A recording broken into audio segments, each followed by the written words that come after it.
Hello, everybody. Hello, YouTube. Hello, art history enthusiasts and visual culture aficionados. It's me again, Miss M. And I'm back with yet another video. This time, I've finally gotten around to doing another Shining video. And today we're going to discuss the fourth set of 3 minutes of the movie. And I've got all of my screenshots lined up just perfectly. And those screenshots come from the, I guess, minute 9 through minute 12 of the video. So exactly 3 minutes. And there's a couple of things I want to discuss today. I don't want to, I guess, waste anybody's time, right? Welcome back if you're a returning viewer. If you're not, consider watching my other videos. They're right here. Okay, they're right here. Consider subscribing. If you like this content, like, comment, subscribe. And I'm getting that out of the way right now because I always say, I used to save it for the end, but I want to start off by getting everything out of the way and then talking about what I want to talk about, which is a lot today, which is a whole lot about this fourth set of the 3 minutes of the movie. Like I said, I have done, where is he? Where's Bill Watson? There he is. I've done 3 Shining videos so far, and this is going to be number 4. So I haven't done a video in about a week. I did the Banksy works involved in money laundering schemes exposed video. I've been slowly but surely working on my blog, been slowly but surely dealing with social media and learning how to use it and so on and so forth. This is like a huge learning curve for me. But once again, I'm doing it because I enjoy it. This is a lot of fun. And I'm talking about this movie the way I'm talking about it because I believe personally, there is value in talking about it this way. I'm pretty sure I'm not 100% sure, but I'm pretty sure that I'm the only person who talks about the movie in this way, by visually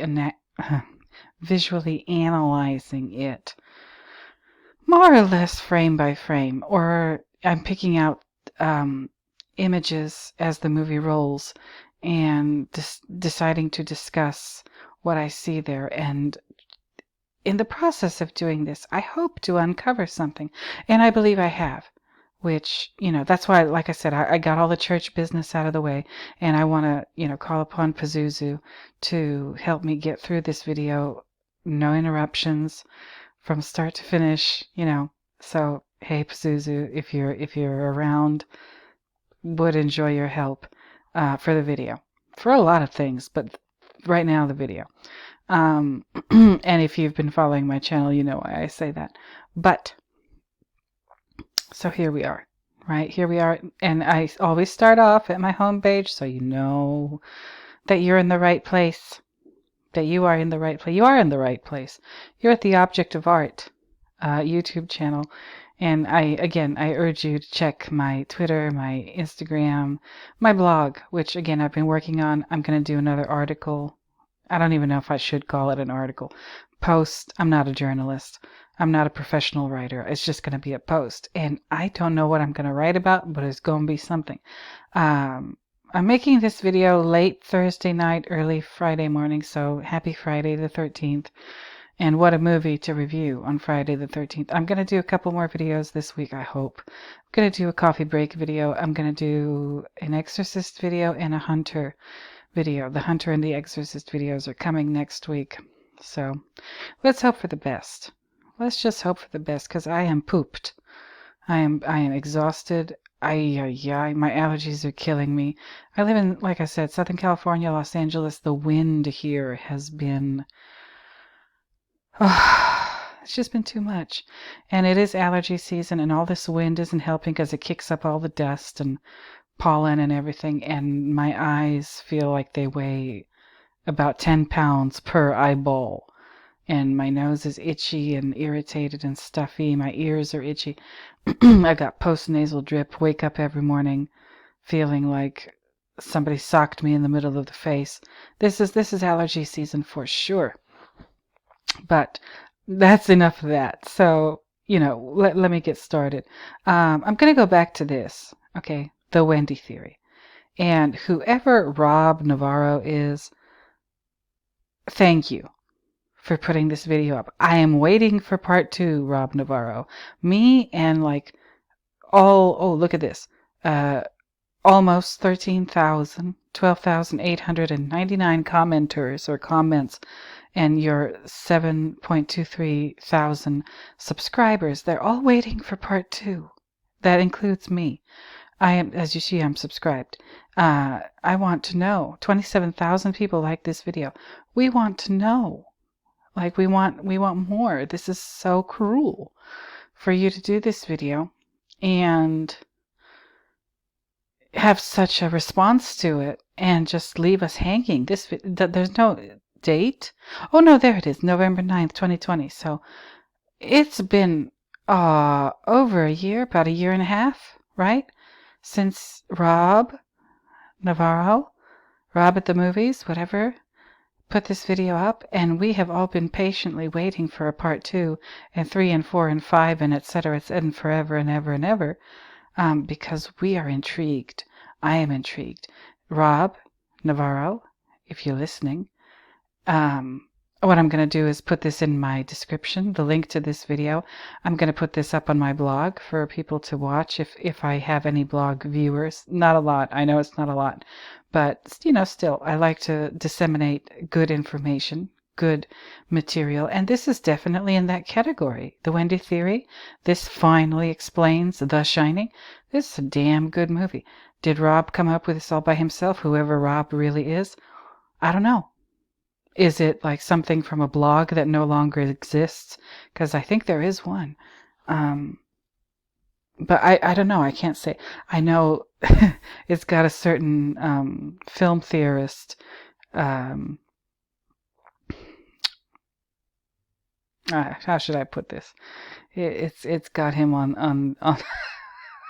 Oh, I shouldn't start beef. No, no. Let me not be messy. Let me not be messy. But Rob Navarro, if you put out some more of these, whoever you are, like, you could blow that other channel out of the water. You really could. If you, I'm not gonna say any names. But if you're a Shining aficionado, an enthusiast, you know who I'm talking about. So Rob, come on now, come on. I'm waiting. Me and 27,000 other people are waiting, and no dislikes either. I'm surprised about that, but because the comments down here, some of them are favorable, some of them are very negative and critical and whatever, but you need to watch this if you're a Shining aficionado. If you haven't already, please do. And like I said, I'm going to put it in the description, and I'm going to put it up on my blog, because I want the world to know about this, the Wendy Theory. And what I have to talk about today has a great deal to do with Wendy. Now, this is, like I said, the 4th set of 3-minute footage, I guess, from the movie. So, again, from minute 9 to minute 12, at least on my copy of the movie. And and these tabs here are, I'm going to tie up some loose ends from prior videos, right? But let me get right into it. So I'm starting with the last image. Okay, this is the last thing you see in the 4th 3 minutes of the movie, from minute 9 to minute 12. At exactly 12 minutes, this is what you'll see: Danny's screaming face. I mean, he's not really making any noise, but he looks like he's screaming. And I mean, I'm not going to leave this up for too long because it's a little bit disturbing. He doesn't look happy at all. He looks, well, yes, terrified. And there might be a very good reason for that, and I'll get into it as I go along. There's a lot of stuff going on with this movie that there's a reason why it's so difficult to figure out. There's a reason why there's so many people out there who are trying to figure out this movie and have been trying to figure it out probably ever since the movie debuted in 1980. But, never mind that. Here we are back in Ohman's office, and Jack is still at his interview. And at this point in the movie, I screenshot this. Notice his face, very matter-of-fact kind of face, right? And again, this black and white photo, and if you've seen the movie, you know what these black and white photos mean. They're pictures of basically dead people. People who have been guests at the hotel, celebrations, parties, get-togethers, whatever has happened at this hotel. And if you want to know what I think about what kind of hotel this is, watch my part 3, the one with the Bill Watson thumbnail. I don't think this is an ordinary hotel. I think it's a resort, with a very specific niche clientele in mind. But this is the part of the movie where Stewart Ohman is telling Jack the story about the caretaker from about a decade ago in the world of the movie, in the time of the movie, about a decade ago, who lost his goddamn mind and shot his wife, shot two little daughters, about 8 and 10, and then stacked them somewhere in the hotel like firewood. And then he shot himself. Okay, and Ohman is like, I still can't believe that happened here. And he says, there are people in Denver. I think it's Denver, but never mind. There are people in Denver left it for Ohman to tell Jack about that story, about that thing that happened at the hotel. Okay, that they had a caretaker who was doing the job that Jack is interviewing to do, who lost his mind, shot his family, the whole thing. And this is Jack's face. Some people might say, oh, how, he doesn't have a reaction, and that would make him insane. No, not really. Don't forget, he's at a job interview. He can't show much emotion other than being pleasant. We've all been to job interviews. We all know that kind of pressure and what it's like. You don't express any negative emotion or shock even if they tell you a crazy story about something that happened at that job. You're like, oh yeah, that's interesting. That's, wow. Oh my goodness. That's the attitude you have because you want the job. He got all the way here. Okay, he applied somewhere. He got a phone call. He was probably so happy that he got a phone call to interview for this job. He's not about to screw it up. The Jack Torrance character. He's not about to screw it up by showing that he's horrified at that story. No, he wants this job. Now, what I will say is check out Jack Torrance's face. All right? I'm not sure, but Jack Nicholson was like in his late 30s, I think, early 40s, something like that, when he did this role. So he was much younger than he is now, right? Of course he was, but I'm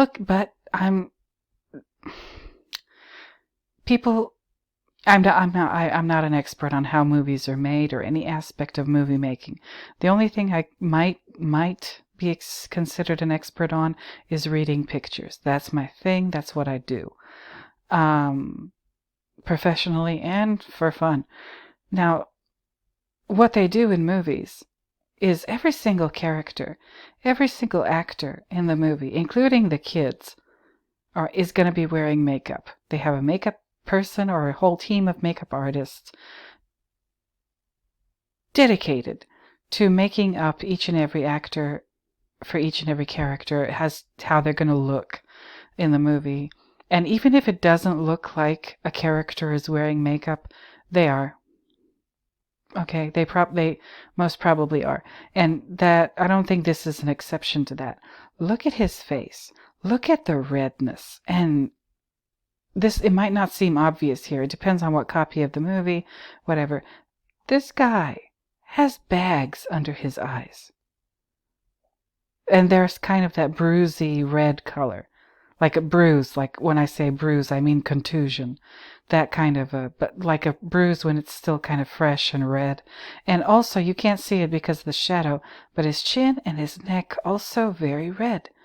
And there's certain patches of his skin, like the chin and this, I don't know if that's razor burn. I'm not a man. I don't shave my face, so I don't know. If that could be interpreted as just razor burn or what. But the eyes, though. The eyes and secondarily the neck, the redness, and the bags. Now, I'm a person who has allergies. I'm not a young spring chicken anymore. My skin has, but if I do say so myself, I have pretty good skin. And at my age, which again, I'm not a 20-year-old, I don't have bags under my eyes, and I'm an insomniac. I've never gotten this redness.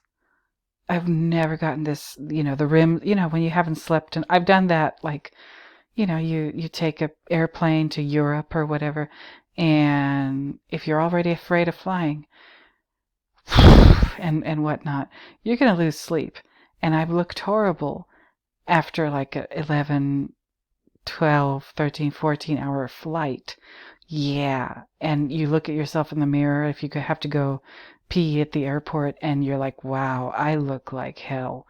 And I was in my 20s at the time, and that's just airplane travel and being afraid of flying and not being able to sleep and worrying about your luggage and worrying about being, getting to the airport on time. But every other part of my life, I've never had bags under my eyes. I don't need eye cream. Not bragging, I'm just saying my skin is pretty, I don't know, ordinary, but at the same time it's pretty resilient. Now this, though, these bags and this redness, to me, that indicates either a great amount of stress and or sleep deprivation for extended periods of time. All right, that's just my opinion. All right, that is just my opinion. I could be wrong. And like I said, I don't think that Jack Nicholson looked like this in real life. I think this is the doing of the makeup people for this movie. Somebody instructed them, in my opinion, to make Jack Nicholson look sleep deprived for this role in this scene and pretty much all the others. He looks like he needs to take a good long nap. But yeah. And also pay attention to the colors he's wearing. The jacket is gray. The shirt with the checkers on it, that's a green, like a sage green color. And the tie, which I just don't understand this tie, but never mind me. It looks like it's been crocheted, but it's sort of like a winter green color. This is Jack. This is how he looks. This is how he dresses. Okay? And again, the sleep deprivation that I think is going on with his eyes. All right? Look at his eyes. He looks exhausted. But that's neither here nor there. So this is the part of the movie where he's being told the story about Charles Grady going crazy, killing his wife and 2 children and with an axe, and then shooting himself in the head. And he's trying to, I think, maintain his composure after hearing that. All right, let's go to the next slide. This is Stewart Ohman telling the story. All right, this is Stewart Ohman telling the story. They've been having coffee. In the past, I've even analyzed like the designs on these coffee cups, which are interesting. If I'm not mistaken, please correct me if I am wrong, but they look like little deer designs on the rim of the coffee cup and the saucer. But once again, I could be wrong. All right, there's again this damned false window with false light and false shrubbery that ain't got no business being there. All right, why is it there? I don't know. I wish I could talk to somebody and find out, but no, something's wrong. Something's wrong with this window. It don't make no sense. Like many other things in this movie. Again, observe everything on his desk. The coffee cups, the pens, the date book. Yeah, before iPhones and whatever, we had date books back in the day. Pens, we used to write things down. Look at a whole like cup. And this thing, it looks medieval. This pen holder that he's using this. It looks like a stein or something like that made for drinking beer, again, back in the Middle Ages. But it's there. It's a reflective surface. Don't forget this movie is called The Shining. What Shining? Something that emits light or reflects it. That's things that are able to shine. Okay, so there's that. And this false window that I just cannot get over. That's the only, I guess... Well, maybe not the only. That's the only issue with the Wendy theory. It explains a lot of great stuff, but it does not explain that damn window that ain't got no business being there. Doesn't explain it at all. Which I'm sure Rob is cooking up a good sequel. He's cooking up a great part 2. Rob, we need a part 2, Rob. This is serious. 27,000 people are waiting for you to do a follow-up to this. So, I'm just not trying to be pushy, but I'm just letting you know. We're waiting. But, so that was Stewart Ohman, right? Here he is again. All right. Here he is again, just trying to be polite, hide his maybe horror, maybe shock, maybe fear, maybe whatever. And you can see his neck a little better here. That's not normal. That's not net. Maybe sleep deprivation has an effect on your skin, not just under your eyes like these bags. But maybe it hasn't. Maybe it messes with your cortisol or whatever. I'm not a doctor. Or maybe somebody's been choking him.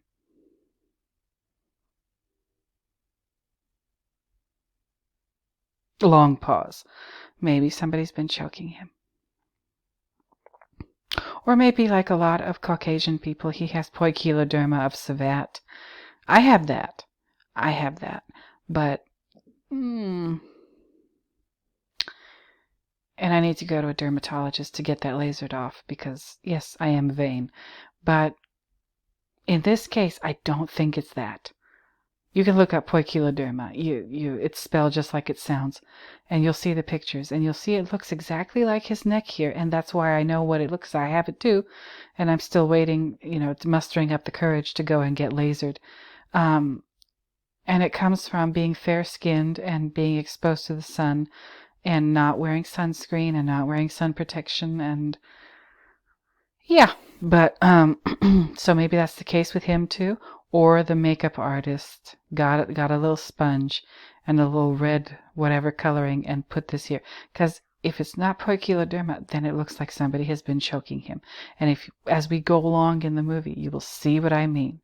But he's, again, he's trying to be pleasant, agreeable at his job interview, Ullman tells him the story and says, I'm telling you because I wanted you to have a chance to maybe, again, I'm paraphrasing, but I wanted you to have a chance to tell your wife and whatever. And he's like, oh no, my wife will love it. She's a confirmed ghost story and horror film addict. She will love this. She will love being here after hearing that story. No problem, right? Okay. All right. Let me move on. So, where is this? Oh, all right. So after that, we cut to this. And much has been made of these stickers on Danny's bedroom door. On the outside. So these stickers, people have analyzed this movie forwards, backwards, left, right, sideways, all kinds of ways. All right. And what they focus on is little tiny details, because that might be the thing that unlocks the secrets in this movie, or the mystery, or whatever. It's a puzzle. This thing is a gargantuan puzzle that is meant to be solved.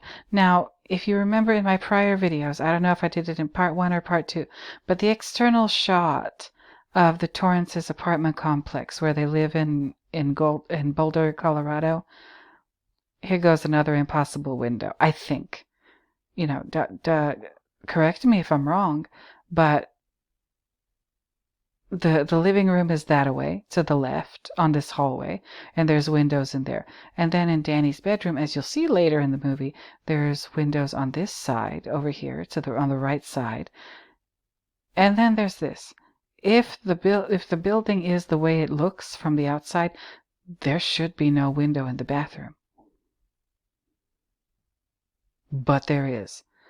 And much has been made of the stickers on this window, especially this Dopey sticker. It seems to appear and disappear, and the reasons as to why are debated very, very strongly in the community of shining aficionados. And it's mentioned, yes, it's also mentioned in the Wendy Theory video about how, the author of the Wendy Theory video says when you see this, that means that Wendy is, this is not really happening. The scene that you're looking at is not really happening.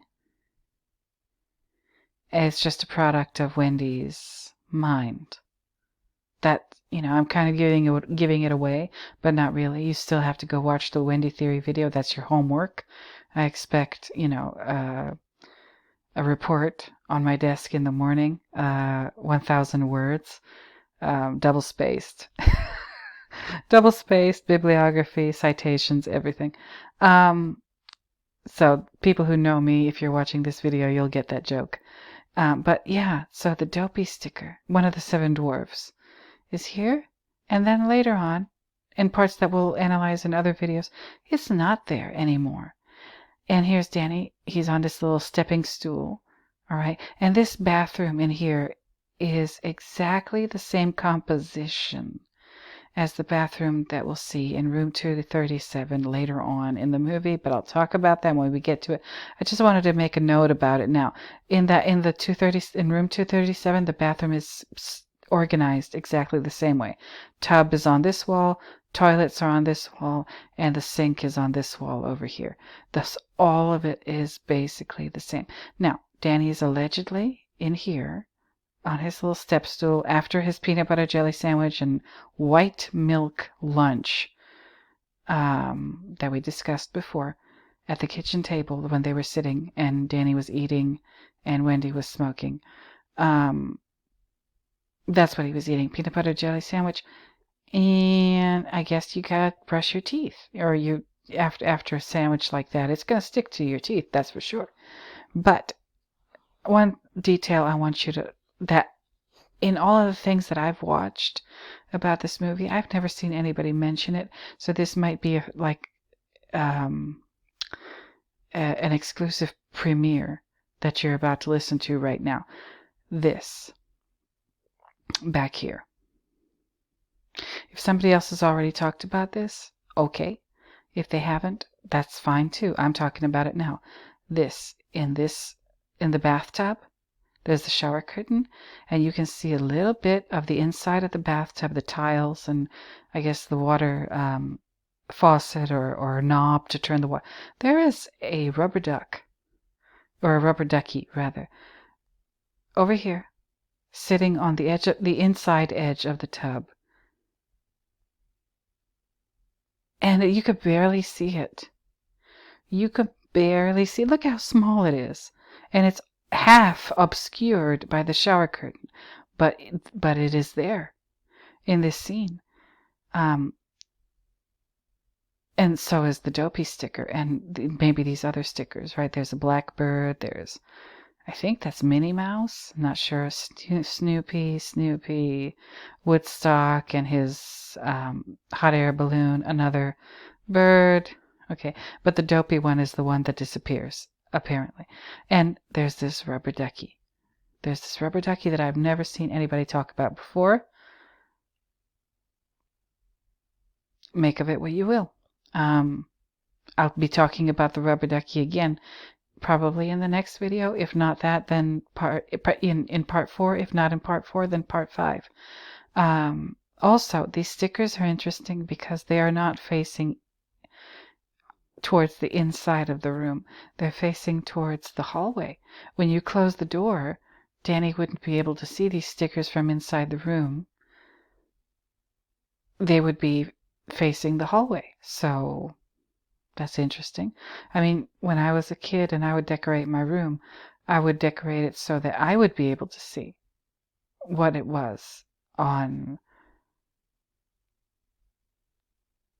on my walls or my door or whatever. But this is weird. This is weird. So I'll just leave this at that. That's all I wanted to point out to you. The dopey sticker, the fact that this bathroom is organized exactly the same as the bathroom that we're going to see later in the movie in room 237.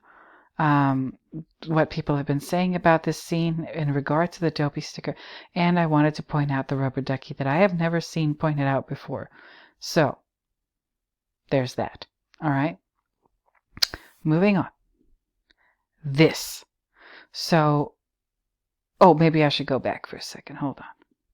All right, so this is the part in the movie where Danny is brushing his teeth, and Tony, his imaginary friend, tells him that Jack is about to phone from the hotel and tell Wendy that he got the job. Okay, this is allegedly Danny predicting, or Tony, or whoever, predicting the future. Okay, that's what's going on in this scene as the camera is slowly getting closer to Danny in here. Okay, and then we cut to this messy ass kitchen. Here is Wendy, dressed in, again, red, white, and blue.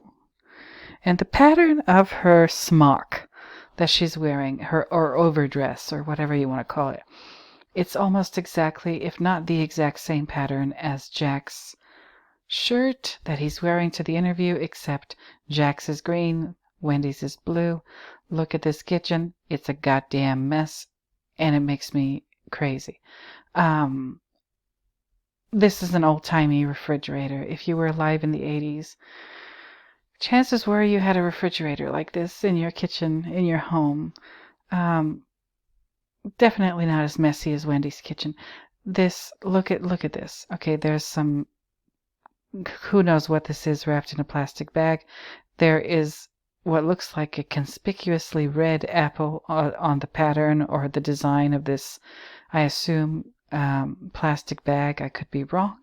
There's the peanut butter and jelly that she presumably used to make Danny his peanut butter and jelly sandwich that he had for lunch. There's some cereal.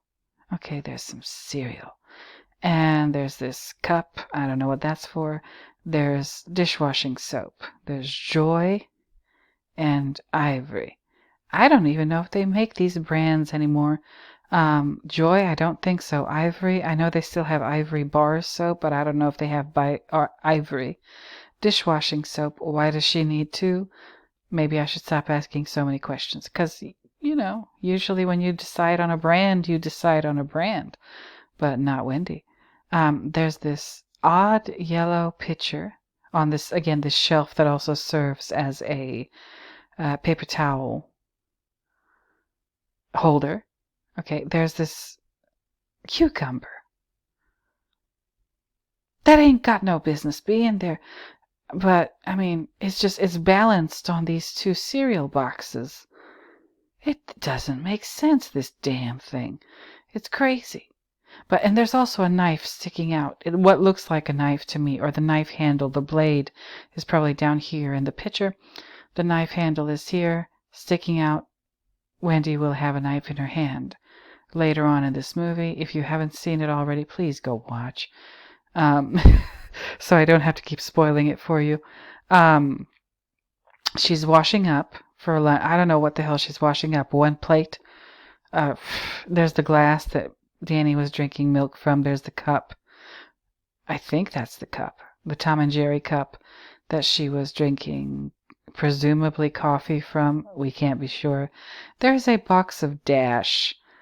Dash was laundry detergent. They don't make that shit no more. Old ass brand. But also notice all the red. Okay, this conspicuous red apple here. The red label on the red flavored jam. I don't know what flavor it is. Is it raspberry? Is it strawberry? Is it cherry? I don't know, but it's red, and so is the label of the jar. Then this nondescript box here, obviously a red label. Then this cereal box that's turned askew towards us so we can see the back of the cereal. Okay, kids didn't always have iPads and phones. Like the memes say, yeah, we used to read cereal boxes while we were eating the cereal in the morning, and that this is no exception. So they had little games, little puzzles for you to occupy you when you were a child and you were eating your cereal. There's the milk, 2%. I prefer whole milk myself, but that's just me. Red, white, and blue on the milk carton. Red, white, and blue on Wendy.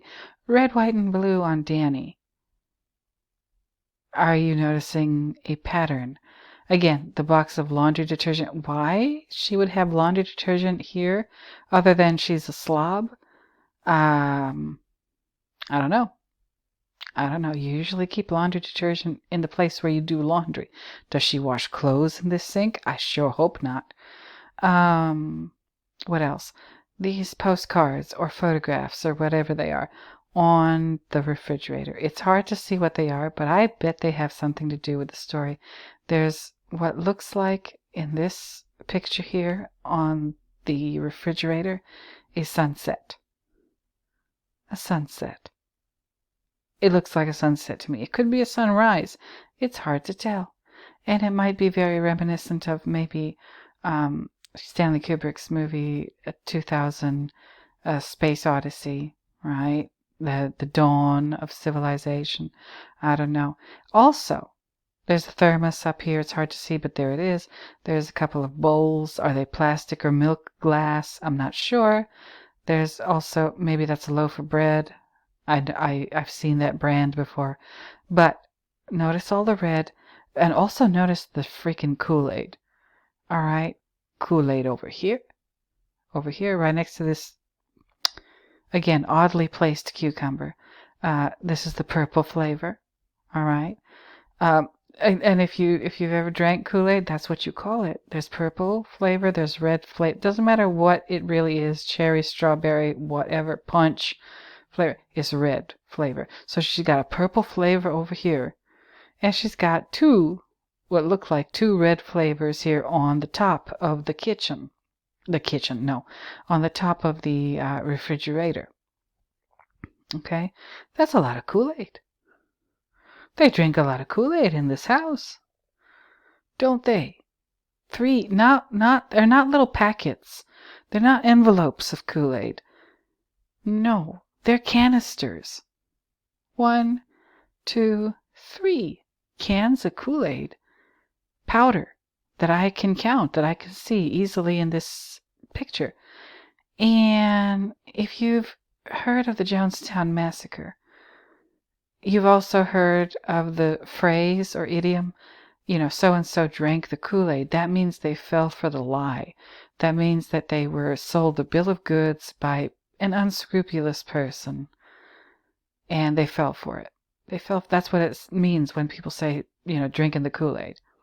It wasn't Kool-Aid at Jonestown, it was Flavor Aid. But so I guess they were real cheap. They were trying to save some money. But no, people still say Kool-Aid. And Kool-Aid is thought of as a very unhealthy drink and full of sugar and whatever.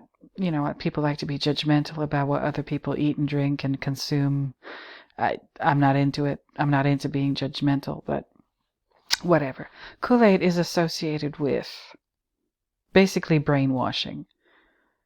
All right, brainwashing and people falling for lies, and there's a lot of it in this house. How many are there lies in this house too? Somebody being brainwashed? Are people ignoring the obvious, like the people, the followers at Jonestown did?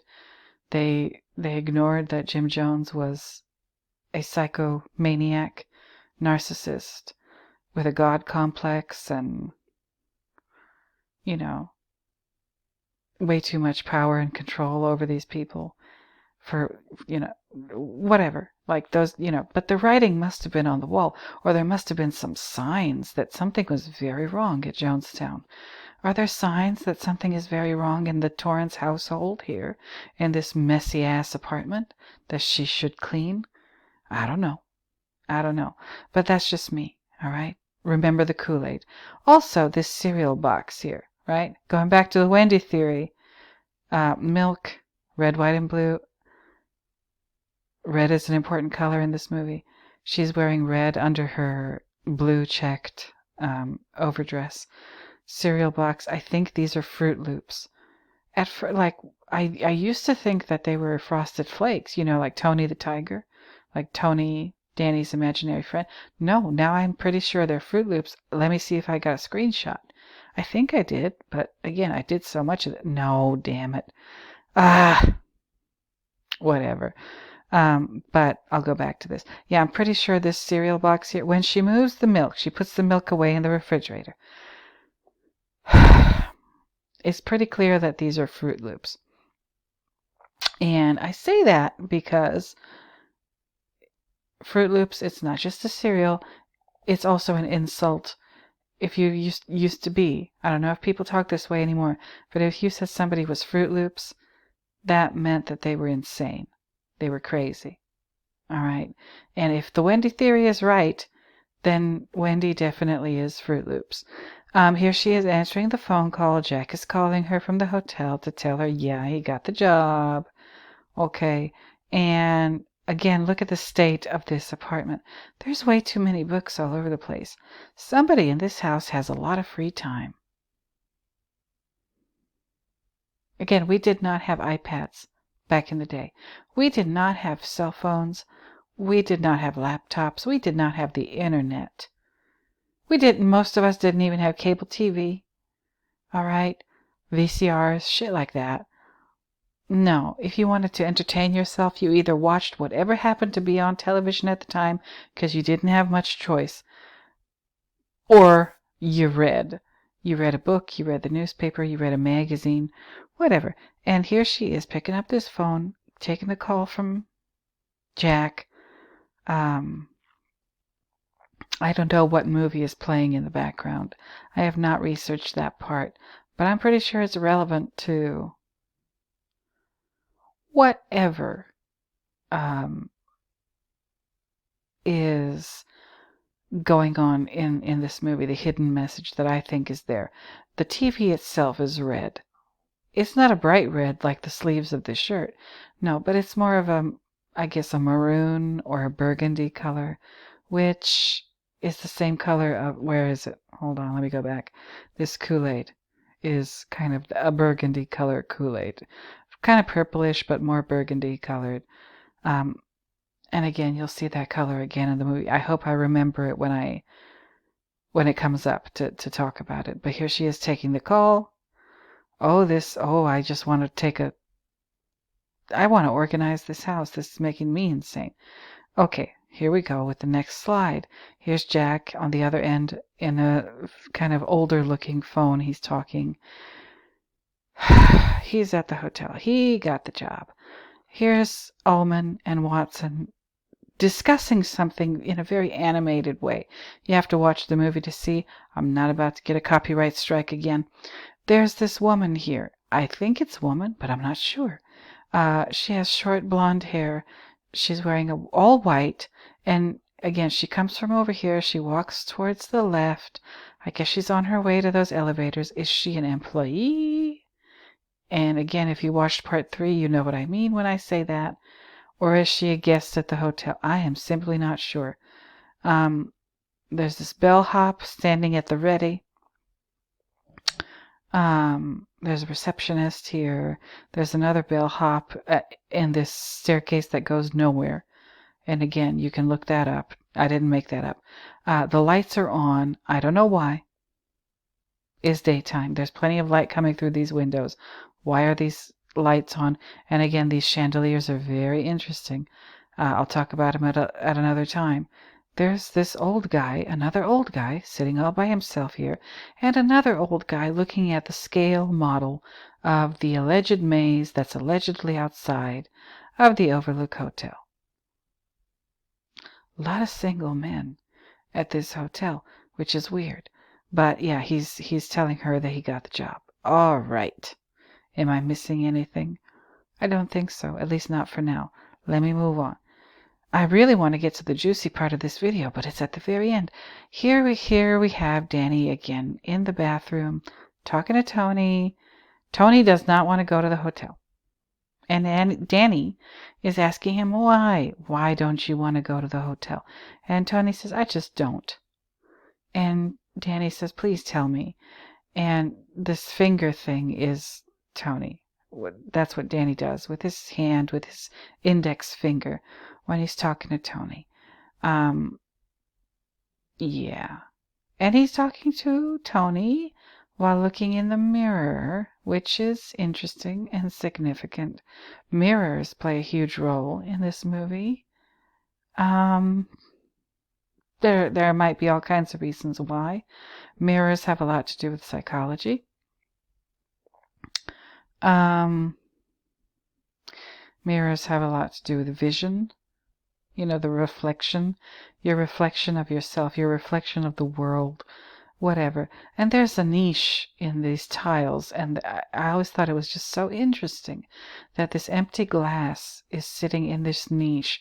Why is it there? I don't know what it might mean, but it's an empty glass sitting in this niche. And these niches, if I'm not mistaken, in old houses, when they would put something like this in the tile, a built-in kind of niche, it wasn't meant for glasses. It was meant for soap. But, you know, I could be wrong. But anyway, so Danny is talking to Tony, asking Tony to let him know why he doesn't want to go to the Overlook Hotel. Tony says, I just don't. Okay, and that's it. That's the scene, right? He's not brushing his teeth, which is interesting. He's supposed to be brushing his teeth, but he's not. He's just like many children. Again, back in the day, back in the 80s, 70s, whatever, we didn't have the internet. We did not have well, yeah, a lot of us didn't even watch TV all that much because there were only a couple of channels. And in the daytime, you were at school. So when you got home, like what was on TV at night for a kid to watch? Not much. Like the news? Seriously? So sometimes as a child, especially if Danny is about 4 or 5 years old, a lot of kids just like would make funny faces in the mirror to play. That's what we did. I don't know what the kids do nowadays, little children, but back in the day, you know, that's what young children used to do before electronics took over. Let me keep going. So Danny asks Tony, please show me why you don't want to go to the hotel. And Tony, or he says, please tell me. And Tony, we think it's Tony. We assume a lot of things in this movie. I guess because we have no other choice but to assume. So Tony doesn't, again, allegedly Tony doesn't tell Danny. He shows him. And this is the infamous scene that, like, if you didn't know anything about this movie, if you'd never read any of the stuff that there is to read, if you never watched any of the documentaries or, like, analysis videos or whatever, you would think that this movie has to do with some kind of massacre or whatever, or just you would think that these elevators are prominently featured in the movie. They're like in every other scene or whatever. They're not. They're absolutely not. We see them just a couple of times. And that's it. We see them just a couple of times. And only for a couple of seconds. But they make a huge impact. And in you know, once again, if you didn't know anything else about this movie, you'd think that this elevator is like everywhere, or it plays a huge role. It does and it doesn't. It does and it doesn't. This is the part of the video where I'm gonna start getting into what I think, at least partially, is going on. Note, and again, I'm going to describe what you're looking at because that's what I do. There's chairs on either side of this hallway leading up to this elevator. The elevator doors are red, obviously, and so is the trimming. The frames of the elevator doors are a very dark brown or maybe even ebony colored, but the decorations on the doors are red too. The buttons have been pressed. All right. Is this the first floor? I don't think so. This is the second floor. And if you look very closely, you can see on the dials on each elevator, you can see G for ground, and then 1, 2, 3, 4. So this hotel has 5 floors. Does it? I don't know. Maybe with the external shots we should count the floors again. I don't know. And this one on the left, the elevator is at the first floor. Okay, so I guess in the United States that would be the second floor. In Europe it would be also the second floor, but they call the second floor the first floor. Anyway, we're not at ground level. We're at the first floor. So this elevator is opening up on the first floor. This other one to the right, it is on 2 or the third floor, which is interesting. Okay, and the buttons have been pressed here. Right, there's what I think is an ashtray in between these 2 doors. Ashtrays usually have sand in them to put the cigarette out immediately. There's radiators to distribute heat. Okay, there's a tapestry on this wall on the left above this chair, and there's two framed prints on either side of these walls, which look cheap. It looks like there's another hallway running across. In front of the elevators, there's a hallway that continues on either side, the left and the right. Okay, there's vents in the floors. The floor looks kind of cheap. It looks like linoleum.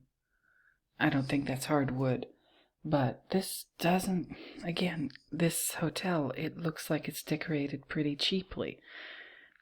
I don't see a lot of money spent here on fine furnishings or anything like that. The chairs are plaid, or I guess that checkerboard pattern.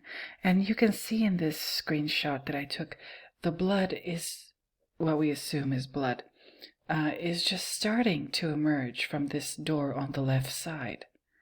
I hope I didn't confuse my left and my right in my prior comments, but on this left side of the elevator, or the left elevator door, the blood is just starting to emerge, okay? So keep that in mind. All right, and that's all I have to say really about this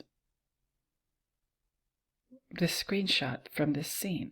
All right, again, Tony isn't telling what we presume is Tony, isn't telling Danny why he doesn't want to go to the hotel. He's showing Danny, allegedly in a vision. Let's keep going. Again, the focus is Wendy. All right, don't forget about her. Here's some more. My goodness. My goodness. This is just, wow. That's a lot of red liquid. Okay?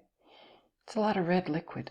And it's only coming from the left hand door, elevator door. This right hand door, it's staying shut.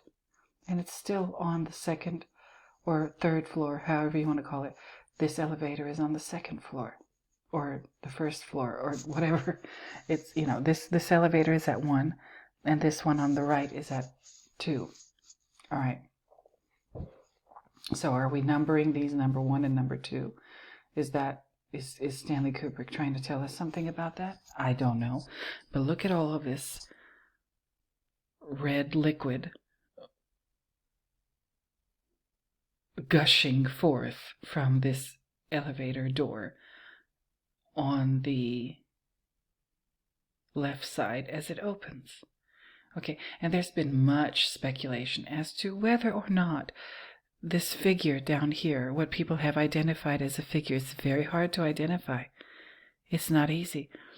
But a lot of people think a body emerges from the elevator inside of this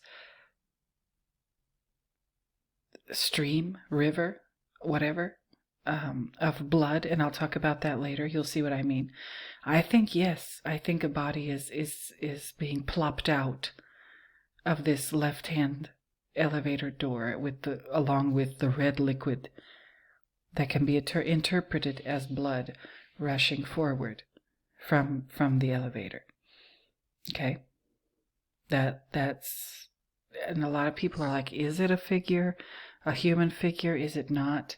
It's really hard to tell, but I believe that yes, a human kind of figure plops out of this door that with the rest of this blood / red colored liquid. Okay, let's keep it going.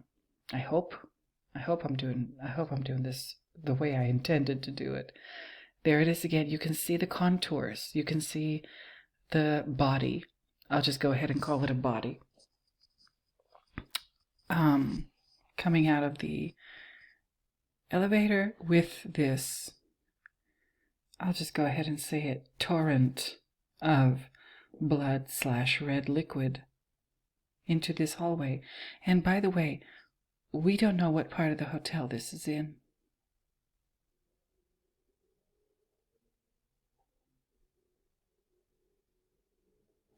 We don't know where, because this is the only part of the movie where we see this part of the hotel. I think if there's maybe somebody out there who can correct me if I'm wrong about that. I might very well be wrong about that. I don't know.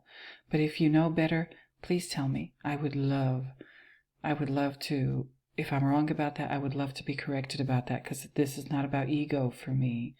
This is not about being right. This is about trying to figure this movie out.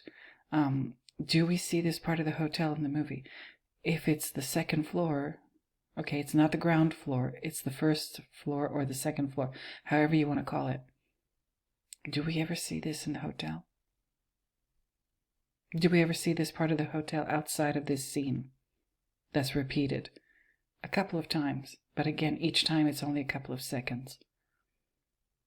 I don't think so. I don't think we see this part of the hotel or this floor, or I don't know. I'm not sure. There's no carpet, that like legendary carpet from like the hallway in front of room 237 is not here.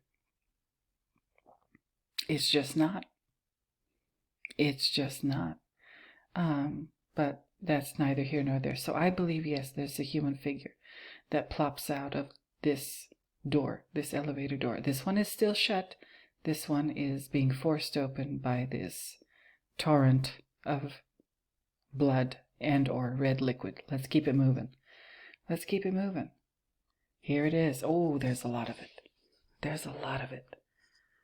Okay, and at this point, I will remind you of Wendy in the kitchen, washing up the dishes after lunch with all the stuff, the box of Fruit Loops, the milk with the red, white, and blue carton, that weirdly placed cucumber, on top of the Fruit Loops.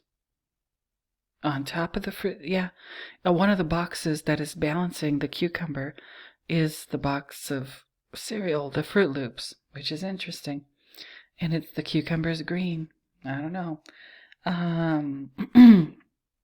I'll go ahead and say it. Is the cucumber symbolic of Jack because he's, male? Is the Fruit Loops symbolic of Wendy because she's, according to the Wendy Theory video, something is going on with her mentally? I don't know, but it's a definite possibility. It's a definite possibility. There's another thing that I want to cover, or talk about. Maybe not cover. Maybe that cover isn't the right word. Yeah, I got a lot of these screenshots of all this blood. All right, or it looks like blood. It's a red liquid that is meant to resemble blood very closely. I don't know whether or not blood is this thin, but never mind. The color is important. And at this point, I'm reminded of what I think I said this in an earlier video about The Shining. Stanley Kubrick cites or references other movies, and he does it very subtly. He does it very subtly. I think did I mention already how yes, I did, how he cites or references the Japanese movie, The Human Insect. Later on in the movie, he's going to reference another movie from the 1930s, a German movie. He might be referencing both a book and a movie in this scene with this torrent of blood coming from the left-hand side elevator. The Haunting with Julie Harris, which that movie from, I think, 1963, the house is allegedly haunted in the movie and in the book written by, Shirley Jackson. Okay, Shirley Jackson wrote The Haunting of Hill House. And the character in The Haunting of Hill House, who's basically the main character, she's named Eleanor. And there's a part in the book and in the movie, I think, where that involves blood. Okay, I don't know if I should give it away, but it involves blood. And not just blood, but it isn't stated out loud in the book or in the movie. The blood isn't just ordinary blood, it's probably menstrual blood. Okay? So I think visually, symbolically, what have you, iconographically, one could even say, Stanley Kubrick is citing or referencing both the movie and the book, the Haunting and The Haunting of Hill House. It's a pretty famous movie. Shirley Jackson was a pretty famous author. Stephen King has done interviews, the author of The Shining, the novel, where he says, yeah, Shirley Jackson was definitely an influence on him. He loved her books. She was a great horror writer. Okay? And then The Haunting of Hill House is another book that was turned into a movie, just like The Shining is a book by Stephen King that was turned into a movie by Stanley Kubrick. And a lot of Stephen King's books have been turned into movies, but we're talking about this one in particular. So there's another similarity between The Shining and The Haunting / The Haunting of Hill House. And this blood, though, is it something, is it menstrual blood, or is it something akin to menstrual blood? Okay? Look at it. There's so much of it. There's so much of it. Let me see if I have another screenshot. I probably do. Yep. It won't stop. It has splashed forward in a torrent and plopped out a human figure from that left-hand side elevator door. Like I said, haunting of Hill House.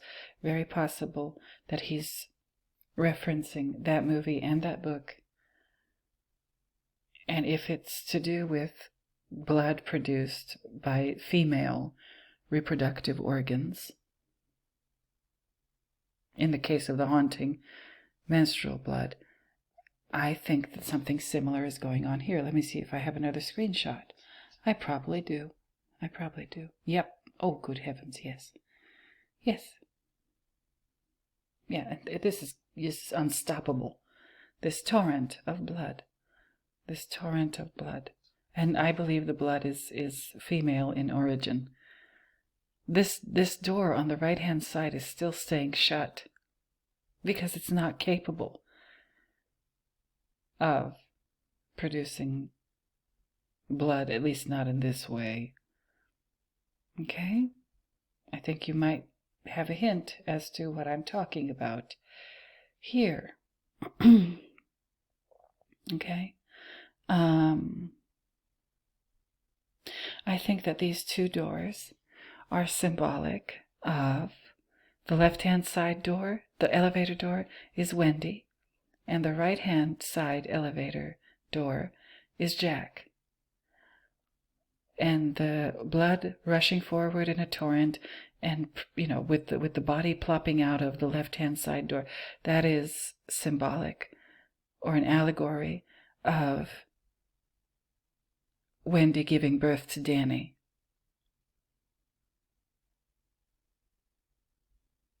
Long pause. Jack, this door is shut because men traditionally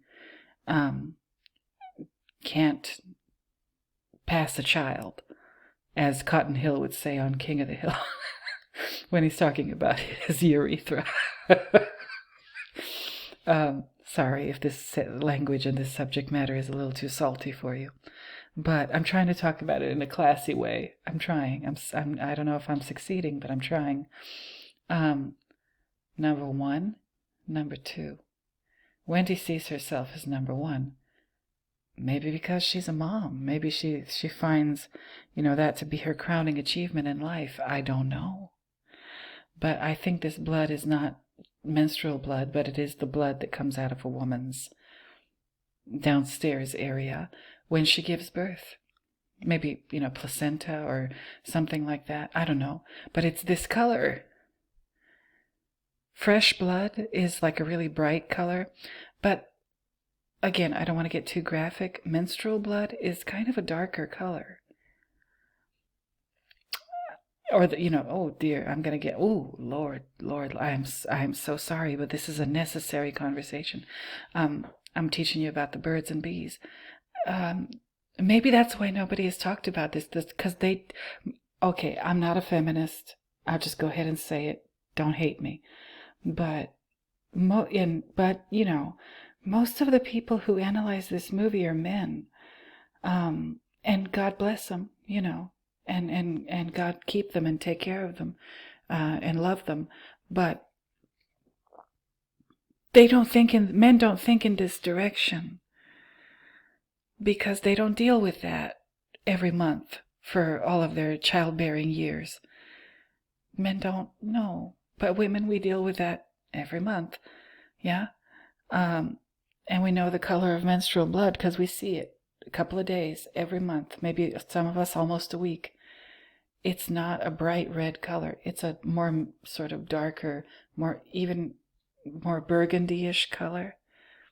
Very similar to the blood here. Very similar to the darker red-colored Koolaid that was on the kitchen counter.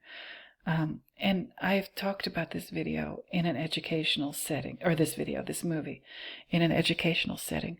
And one day I remarked, when this blood was gushing in a torrent out of the left-hand side elevator, I said, wow, that's a lot of Kool-Aid.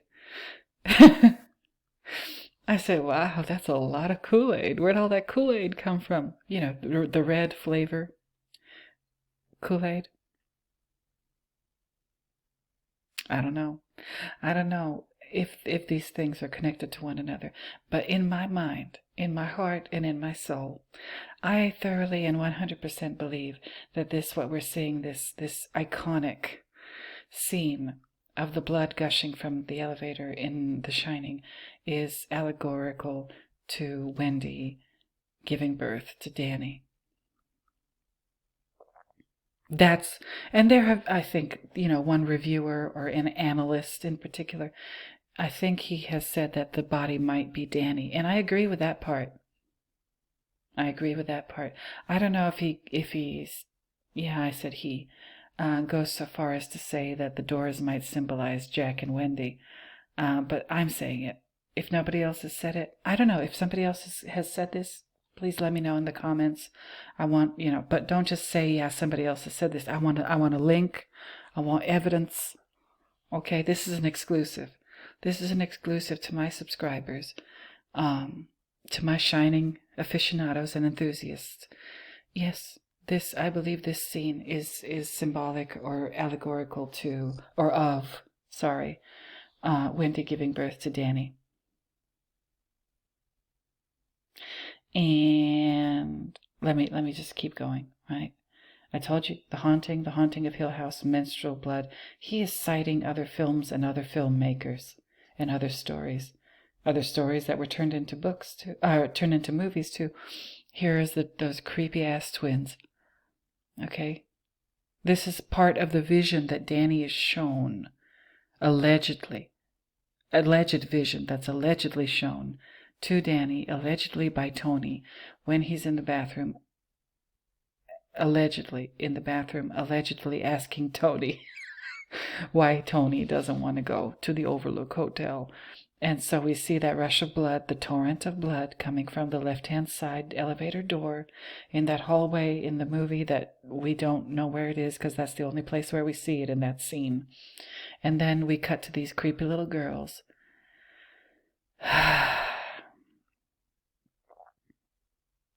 Is this indicative of Wendy's mental state? If we're going to follow the Wendy theory, which I like the Wendy theory. Yeah, I think that there's it's not complete, but I think it's a damn good start. Is this Wendy's split mind or split personality, these two little girls? What's going on here? They're holding hands.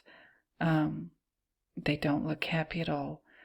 And they're in that hallway in the hotel, again, that we can't really place. But is this Wendy's, like, again, fragmented mind?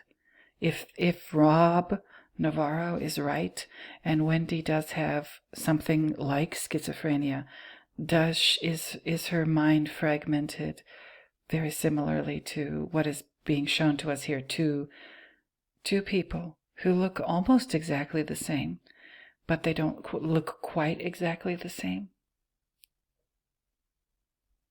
Are these the two sides of Wendy's personality, or her mind, or whatever? And, these flowers on the wallpaper, what are they? Gonna have to find out what those are, maybe, if I don't forget. And this is shown to Danny in his vision, allegedly by Tony, which I don't know if I can rely on that. But again, if Rob Navarro and the Wendy theory is right, which I think it's at least partially right, are these two little girls. The elevator doors, the one on the left is Wendy, the one on the right is Jack. But this is not Wendy and Jack. This is all Wendy, but two different Wendys. Like the two different Wendys in her fragmented mind. I don't know. I just don't know. What else we got? What else I got for you? And it cuts back to this. My God. But it just barely. I think I read somewhere that this scene had to be filmed over and over and over and over again because Stanley Kubrick wanted it to be just right. Just right. And now I can see why. Because a lot of people for years and years, from what I gather, and me too, like the first time I watched this movie, no, I didn't notice the body plopping out of the elevator door. And maybe that's why he wanted to get it just right. He wanted you to wonder. Or he didn't want it to be obvious. He did not want it to be obvious that that's a body popping out of the door. Because that would just give the whole thing away. Or maybe it wouldn't. Like, people maybe assume that the body is a murder victim from the hotel's past or something. They assume that this is supernatural or whatever. I don't think so. I think that Wendy, in the Wendy Theory, the Wendy Theory isn't critical of Wendy as a person. The character Wendy isn't critical of her morality. I am. I think this is an allegory of her giving birth to Danny, and I think that she's kind of selfish. She's putting herself in first place and Jack in second place. Okay? First floor, second floor.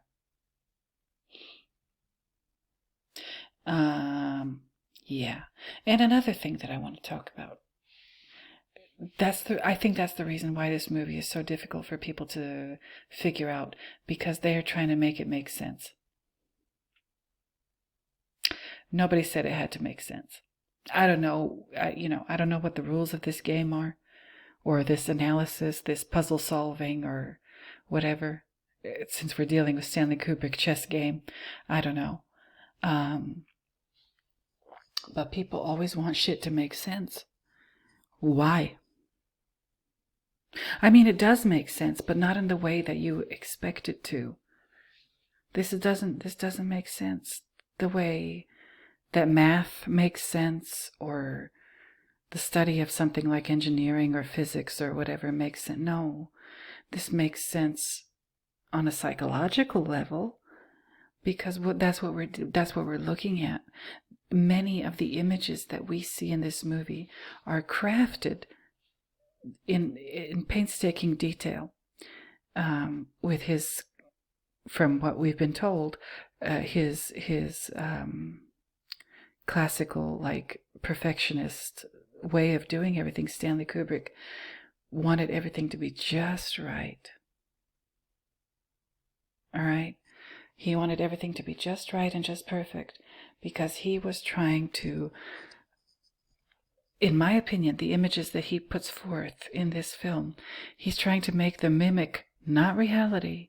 No, he's trying to make them mimic the inside of the human mind when it's not, when the owner of that mind is not in control of it. Okay? Like when you're hallucinating, or when you're dreaming even. It doesn't have to be a hallucination.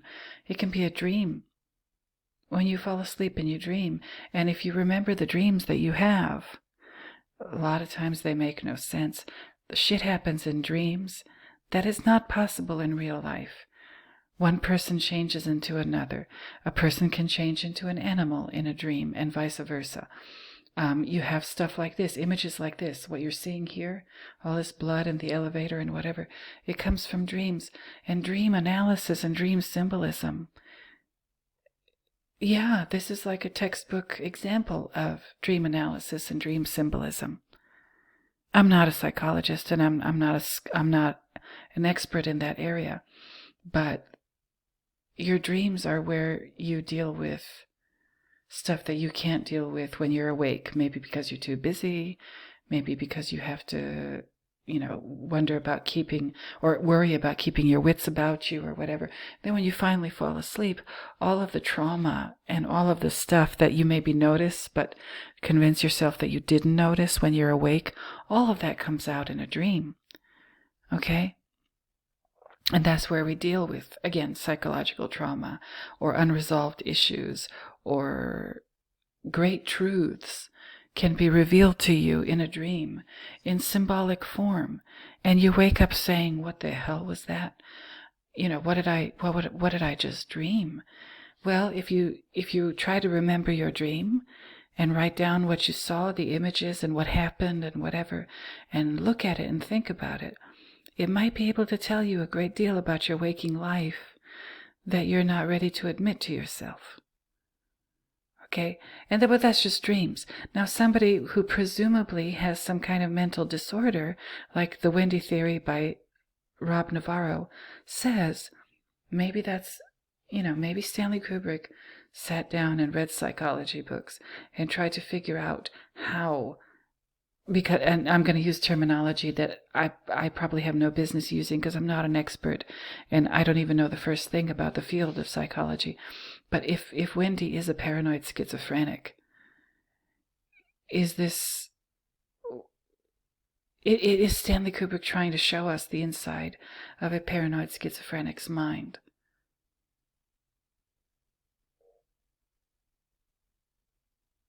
Is that what's going on? I don't know. I can't know because, I don't have all the answers. And we can't ask Stanley Kubrick because he's no longer residing on this plane of existence. And when he didn't seem to be exactly forthcoming about his motivation or regarding how and why he made his films. What is it that he was trying to do? Which I understand. Because if he has to explain it, then why make a movie in the first place? The movie is his explanation. He doesn't have to do, an addendum in interview form or provide you with an instruction manual on how to watch the movie and how to understand the movie. No, he did his job. He made the movie. Now it's up to people like you and me who are a little funny in the head ourselves to figure out what the hell is going on and what it is that Stanley was trying to say and, what it means. What it means. I don't think that he was delivering any kind of directives or anything regarding life or the workings of the human mind or politics or the occult or the supernatural or history or anything. No, he was just, this movie is like an exploratory essay about something. Is it about how the human mind works? Or is it about how, symbolism, mythology, art shape the world that surrounds us and language, like I've discussed in my other videos? I think that's what's going on, or very well could be what's going on. I would love to start a conversation. I know I don't have a lot of subscribers, and I probably never will at this rate, but I'm still going to do these videos because something's going on in this movie. Stanley Kubrick was, in my opinion, he wasn't trying to teach us any given thing or any given principle or whatever. He maybe wasn't even trying to teach us anything other than to simply look and observe intently, not just our surroundings and the art and the culture and the whatever that's included, that's a built-in part of it, but he maybe was urging us to examine our own minds and what it is, are our thoughts really our own? And in the case of like this character, like Wendy, okay, if she does have a mental problem, right? Does that absolve her of any moral judgment for what the Wendy Theory says she does in this movie? Does she get a reprieve, by reason of insanity? I don't know. I don't know, and I don't know, and I don't know. But these are questions that we should ask, right? Thank you, Rob Navarro, whoever you are, because you've changed the game, and a lot of people be hating on you because of that. And this is the 12-minute mark. This is Danny being born. And this is what children do when they're born. They scream their heads off after they take their first gasp of air when they're born. Of course, we see Danny in the modern day. He's not an infant version of Danny, but he looks like, this is probably how the mother bearing a child if she can see down there, this is what she would see. A little infant screaming his way out of her vagina. Right? In this case, Danny is not an infant. He's, 4 or 5 years old here. But anyway, Wendy Theory. These are my opinions. I could be wrong. I'm probably at least partially wrong. This isn't about being right for me. This is about exploring and trying to figure out. My ultimate question is, what is art? And why is it here? And what does it mean? And what are we supposed to be doing with it? Is it a tool of good? Is it a tool of evil? I don't know. But, before I finish out this video, torrent. I kept using the word torrent, which happens to be the surname of the family in The Shining. Torrents, plural. Because there's 3 of them. Jack, Wendy, and Danny. But it's a noun, a plural noun. Torrents, there it is. A strong and fast-moving stream of water or other liquid. The example they give is rain poured down in torrents. Another one, a sudden, violent, and copious outpouring, something, typically words or feelings. She was subjected to a torrent of abuse. A sudden, violent, and copious outpouring, which is what happens when a baby is born. Okay? Also, this, Catcher in the Rye, which gives, this is another clue. Wendy is seen reading this during the lunch scene. There it is. You can't see it very well there, but it's there. And here's a better lit shot of that. You can clearly see it says The Catcher in the Rye on the cover of the book. She's intently reading this thing. There's a lot of controversy about this book. I'll leave the Wikipedia page up. I'll just say it's been censored. I don't know why. J.D. Salinger wrote this thing. It's like, counterculture classic, right? But, Holden Caulfield, even if you really read that book, if you really try to figure out what's going on, Holden Caulfield seems like he has some issues. And not just his behavioral issues, but again, mental issues, maybe very similar to the ones that I believe Wendy has in The Shining. I don't think the Holden is able to distinguish between reality and what's going on in his head. Very similar to Wendy. So that's it. I think that's all I have to say today in part 4 of, what did I call this freaking thing? Understanding The Shining. Part 4 of Understanding The Shining. I have kind of set this up. You never know, I might change my mind. But Rob Navarro has inspired me. Again, Rob, if you're listening, where the hell are the other videos? Where the hell are the follow-ups to the Wendy Theory? We need to see them. I want to start a dialogue. I want to learn. Come on now. This ain't a joke. We need part 2, part 3, part 4, etc., and so on and so forth forever and ever and ever. And with that being said, I once again would like to thank you for being here and watching these crazy videos of mine. You guys, I appreciate it so much. All 19 of you. All 19. I hope there'll be a little more. But once again, don't forget, where's my About page? Don't forget to check out my socials, right? My Twitter, my IG, my blog. It's not the best blog on planet Earth, but I'm just getting started.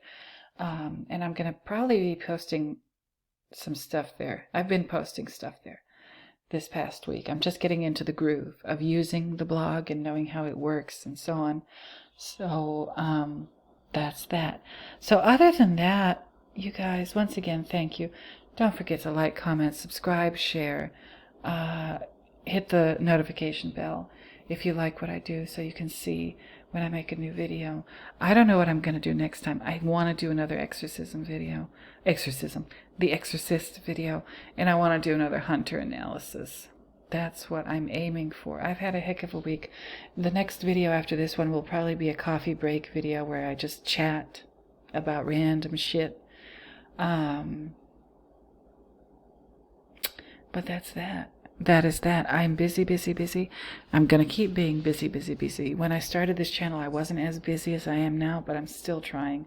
Haven't made a video in, 7, 8 days at this point. So this is overdue. Again, thank you for watching. Thank you for listening. Thank you for being wonderful and being here. And until the next time that I find another reason, yet another reason, to talk at you in one of these videos, I'm going to go ahead and bid you bye-bye. So, bye-bye, everybody.